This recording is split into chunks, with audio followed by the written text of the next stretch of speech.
नमस्कार दोस्तों। इस वीडियो में हम बात करने वाले हैं SEPC लिमिटेड के बारे में। 6.69 के प्राइस पे ट्रेड कर रहा है। 0.75% का इसने आज मूव दिया है। अप मूव मिला है हमें। मार्केट कैप 1281 करोड़ का है। फेस वैल्यू इसका 10 है।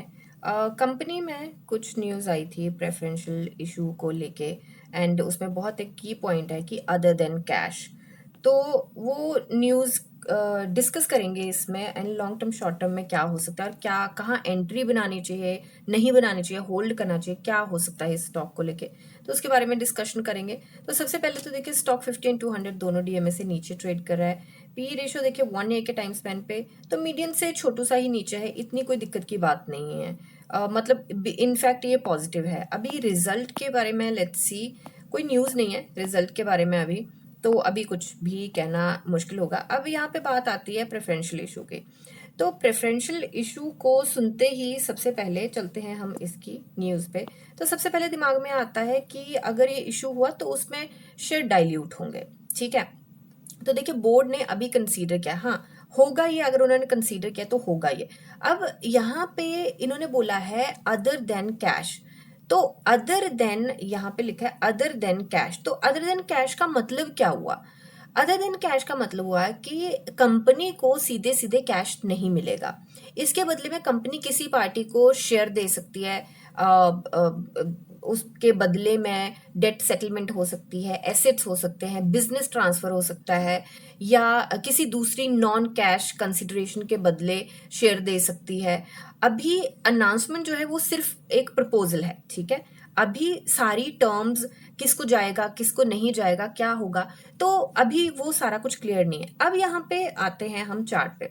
स्टॉक पहले ही डाउन ट्रेंड में ट्रेड कर रहा है, राइट।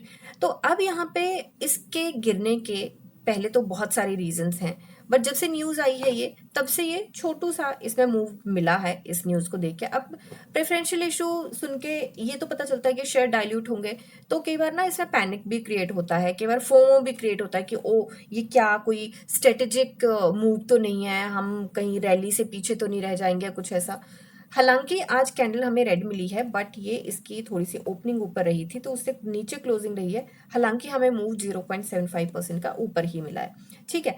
तो अब यहाँ पे बात करते हैं कि यहाँ पे एंट्री बनानी चाहिए नहीं बनानी चाहिए। लॉन्ग टर्म इम्पैक्ट की अगर बात करें, अगर यहाँ पे डेट कम करते हैं या कोई स्ट्रेटेजिक एसेट या बिजनेस एक्विजिशन के लिए होता है ये, तो मुझे लगता है लॉन्ग टर्म के लिए काफी पॉजिटिव रहेगा। बहुत ज्यादा डाइल्यूट हो जाता है तो थोड़ा सा वैल्यूएशन कमजोर हो जाएगी, और थोड़ा सा कुछ शेयर होल्डर नेगेटिव रिस्पॉन्स की वजह से नेगेटिव इम्पैक्ट पड़ सकता है, एग्जिट कर सकते हैं, बट वो लॉन्ग टर्म के लिए बहुत ज्यादा नहीं होगी, शॉर्ट टर्म के लिए हो सकता है। अब टेक्निकल व्यू के हिसाब से देखें तो मुझे लगता है कि अगर पहले से एंट्री बनाई हुई है तो होल्ड करके रखें, तो होल्ड करना बनता है, बट ट्रेलिंग स्टॉप लॉस अपना जरूर लेके चलें, क्योंकि यहाँ पे छोटा सा मूव मिला है।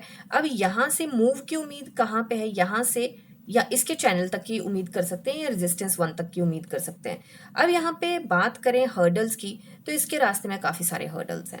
अभी कहाँ पे स्टॉक ट्रेड करा है, यहाँ पे अगर हम बात करें तो स्टॉक जो है इस रेजिस्टेंस को ब्रेक करने की कोशिश में है, और ये वाली रेजिस्टेंस बिल्कुल भी इजी नहीं होगी ब्रेक करना। तो सबसे पहले तो कंफर्मेशन कैंडल लेके चलनी है, फोमो बिल्कुल नहीं करना है, क्योंकि कई बार ऐसा होता है रैली मिलेगी नहीं मिलेगी, सही पॉइंट पे एंट्री मिलेगी नहीं मिलेगी, अगर उसमें रहेंगे तो यहाँ पे दिक्कत हो सकती है, वो नहीं करना है। अब बोर्ड मीटिंग कब होनी है, उसका जो रिजल्ट आएगा, उनका जो फाइनल वर्डिक्ट होगा, उसको बिल्कुल ध्यान में रखना है, उससे पहले नहीं। और ये बहुत इंपॉर्टेंट चीज रहेगी कि वो किसको मिल रहा है, कौन है वो लोग जिनको ये मिल रहा है, चाहे बदले में कैश नहीं ले रहे हैं, पर क्या सेटल किया जा रहा है, क्या वो बिजनेस में लगाने वाले हैं या वो डेट सेटल करने वाले हैं, करने क्या वाले हैं ये लोग, वो चीज बहुत मायने रखती है यहाँ पे। तो देखिए, चीज फंड रेज किया जाता है, बहुत सारी चीजें की जाती है कंपनी में, बट ये मायने बहुत रखता है कि उन फंड्स का यूज किस तरीके से किया जा रहा है। बहुत सारे कॉन्ट्रैक्ट्स होते हैं, बहुत सारे हैंडशेक्स होते हैं, किस चीज के लिए यूज किया जा रहा है, क्या सिर्फ डेट खत्म करने के लिए, या बिजनेस आगे बढ़ाने के लिए, या कोई कंपनी एक्वायर करने के लिए, बहुत सारी चीजें हो सकती हैं। तो अभी एंट्री पॉइंट का मैं आपको बता चुकी हूँ। अब बात आती है प्रेफरेंशियल इशू सुनने में लगता पॉजिटिव है, और ये यूजुअली पॉजिटिव होता भी है, लेकिन यहाँ कंपनी को कैश नहीं मिल रहा। ये एक बहुत बड़ा पॉइंट है। इसलिए सबसे ज़रूरी चीज़ होगी कि फाइनल टर्म्स क्या हैं, शेयर्स किसे मिल रहे हैं, ये बहुत इंपॉर्टेंट है। किस प्राइस पर मिलेंगे, प्राइस भी बहुत ज़्यादा इंपॉर्टेंट रोल प्ले करेगा यहाँ पे, क्योंकि अगर प्राइस बहुत ज़्यादा नीचे होगा तो दिक्कत हो सकती है अगेन। तो हमें यहाँ पे प्राइस का पता करना है, किसको मिल रहे हैं, हु इज़ दैट पर्सन और हु इज़ दैट कंपनी और who is that fund house, किसको मिल रहे हैं और डाइल्यूट कितना हो रहा है ये। अगर बहुत ज़्यादा डाइल्यूट हुआ तो स्टॉक नीचे गिर सकता है, इंटरेस्ट खत्म हो सकता है लोगों का। उसके बाद पता चलेगा कि ये ऊपर जाएगा या स्टॉक नीचे जाएगा। तो ये मेरा अभी तक का जो है, मुझे लगता है ये स्टोरी बहुत टर्न अराउंड स्टोरी भी हो सकती है जो ये कर रहे हैं, एकदम से बहुत अच्छा भी हो सकता है। तो अभी इसके बाद ही जो सारा वर्डिक्ट आएगा उसके बाद ही हम फाइनली यहाँ पे डिसीजन ले पाएंगे कि क्या करना है यहाँ पे। तब तक मुझे लगता है थोड़ा सा संभल के रहें, ज़्यादा फोमो में मत रहें, और हो सकता है गेम चेंजर भी हो। So let's see, let's wait and rest. ये सिर्फ और सिर्फ मेरी एनालिसिस है जो अभी तक मेरे पास डेटा है, बाकी डेटा चेंज होगा तो एनालिसिस भी चेंज होगी। तब तक के लिए शुक्रिया एंड हैप्पी इन्वेस्टिंग।